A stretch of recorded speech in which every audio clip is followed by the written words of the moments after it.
Welcome to our motivation segment today. Today we're discussing Look Before You Leap, Acres of Diamond Story and Japa Syndrome. We have one who is the Japa master himself. Well, not really. He's the Japa expert, even if he's still here with us, Mr. Fola Daniel Adelasi. Yes, he's back, well, of sorts. But today we are going to be talking with this international keynote speaker, trainer, facilitator, and communications professional. You are welcome, Mr. Adelasi. Thank you. It's a pleasure to be here with you. So, first off, let's correct it. You did not Japa. No, I didn't. You went for a visit. Titi, can you hear? He did not Japa. He went for a visit. He's back, even if he's a Japa expert. But in any case, Acres of Diamond and the Japa Syndrome, what are we talking about here? So a quick one. If you've read the book, The Acres of Diamond, written by James Allen. Oh, James Allen? Yes, James Allen. It's a story of a farmer who was in search of the acres of diamond. It's a parable, by the way. So he thought that it was somewhere else.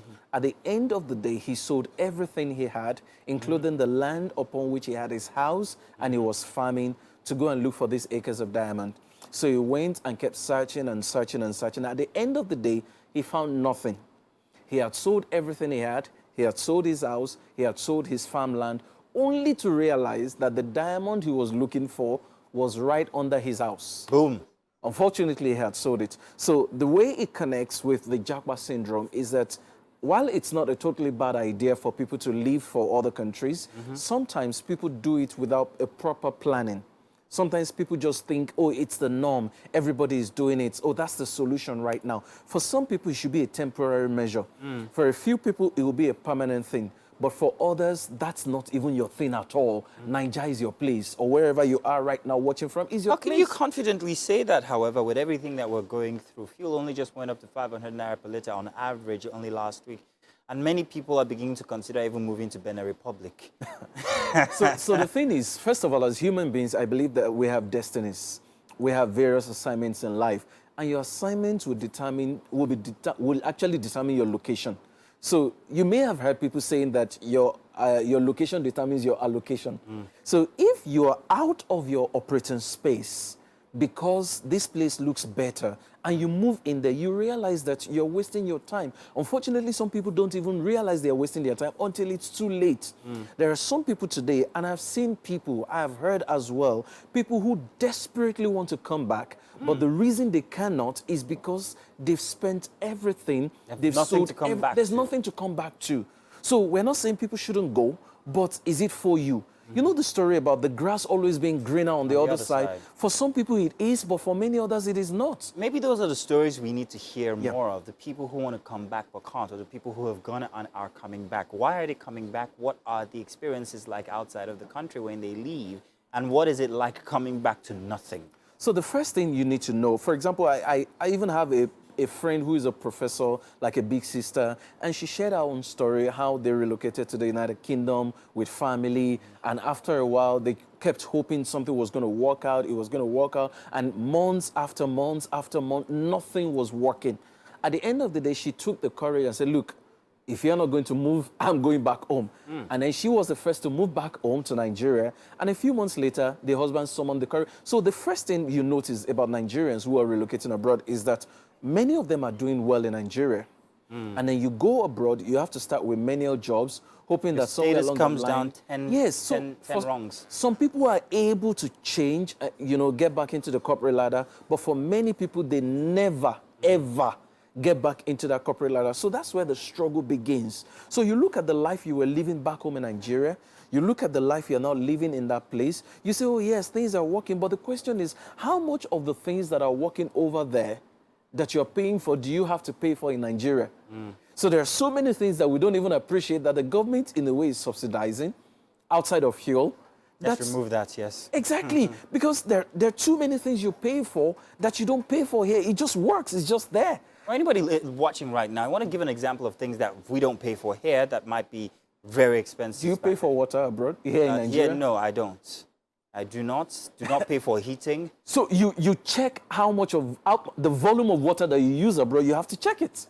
But here you just use water anyhow. It's like, and even yes, I know people say, oh, but I have my borehole. Over there, you can't install your own borehole. You have to use the one in public, and you have to pay for it. If you use too much of water, you will tell your people you can't use too much water. You can't turn on the heater. Please go and double up. Wear additional clothes. Take a bath only once a week. Exactly. Yeah, so I heard there are those so kind of many stories. of that. You were talking about parking earlier with Titi. Yes. How many places do you go to in Nigeria that you have to pay for parking? True. It's an expected reality here in Nigeria that, look, you should make provision for parking. So that's one thing. But I'm even looking at it from the angle of your assignment as an individual, your fulfillment in life. If that location does not support your fulfillment in life and you insist on staying there, you will waste your youthful years, you waste your energy. And when you don't have the energy anymore, then you realize, look, I've just wasted all my time. Okay. So for those of us that are here that perhaps have taken on the responsibility of remaining Nigerian as Nigerians, what word of encouragement for us to keep us grounded? Do all you can to expose yourself at all levels as far as your assignment is concerned. I'm not saying don't travel. Travel, in fact, traveling is one of the best ways to educate your mind, but you don't have to stay permanently. And if you have to, be sure that it is what is needed to aid your assignment, because there are some people, some of the skills that some people have, let's be honest with ourselves, their skills are not needed or are not really appreciated in Nigeria.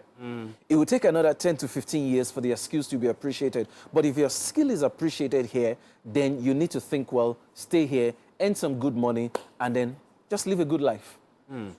Oh, that's a beautiful way to look at it. Well, it's going to take some convincing to do when it comes to people It who are will, already but in when the you talk to process. some adults, people in their 60s, people in their 70s, who have been abroad, who are now living in Nigeria, if you would listen to some of them, they will tell you, look, some of them will tell you, I wish I never left. And there are some presently saying, look, we want to come back, we just don't know how to reintegrate into the society. So the most important thing is think very well. Is it for me? Is it not for me? At the end, some people are moving and they're seriously regretting because it's breaking their marriages, it's destroying their children. They don't have that grip that they have over their children when they were here. Yeah. Some people don't have that grip, the connection that they have. Culture erodes. You can't keep that culture. Because as soon as you leave these shores, it's about making money. It's about paying bills. You're talking about, oh, my husband is not at home. Oga, sit down, don't go out. Over there, there's no such thing as Okay, what are you doing at home? Because you know there's a bill to be Bills to paid. get paid. Exactly. So you're more concerned about bills than your marriage. To be You're more realistic, concerned about bills than your children. so to be realistic, there are those who are looking at us right now and saying, and they talk, Agustigo. They are still going to leave the shores of Of course, Nigeria. yeah, What they're advice free to to go. them when they're leaving? Yeah. Noting that they might have to come back, what would you advise these people to do? The first and the most important Mentally, thing, physically, economically.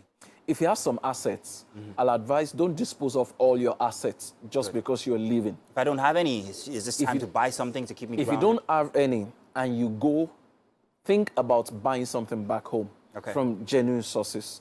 Because if at any point in time you decide to make another move, you have something to fall back home. Just plan very well. That's the essence. Whether you move or you don't move, planning is key. And that's my focus. Make sure you have thought about it very well. Don't leap because every other person is leaping. Don't leap because the grass looks greener on the other side. Be sure that indeed, I mean, your own grass may be the real grass. And the grass you are jumping to may be carpet grass. But until you get there, you wouldn't know. So my point really is plan before you leap. Oh, that is motivation on another level. As you're thinking about everything from A to Z, from leaving to returning, or whether I should even leave at all. Have a solid plan. Have a solid plan. It's tough to remain motivated in these kinds of instances, but you do a very good analogy for us to follow, and also note that, wow, you really have to keep it grounded here because eventually you just might want to come back. Well, thank you very much, Mr. Adelesi. There's always a certain sense of urgency with you, which I really like and falls very well with our process here. Thank you once again, and that was a very interesting motivational segment. I hope you got something from that. If you didn't, of course, you can reach him on Instagram. He's ever available for you guys. He's certified, by the way, on Instagram. He's got that little, tick on his thing. How they get that, you have to be a very well-recognized person. Follow Daniels. Thank you very much. Thank you for watching. Do use the hashtag WakeUpNigeria on TVC if you want to make a comment. We'll be right back. We've got just a short while, and I think those cakes are doing very nicely in the oven. We'll be back after this.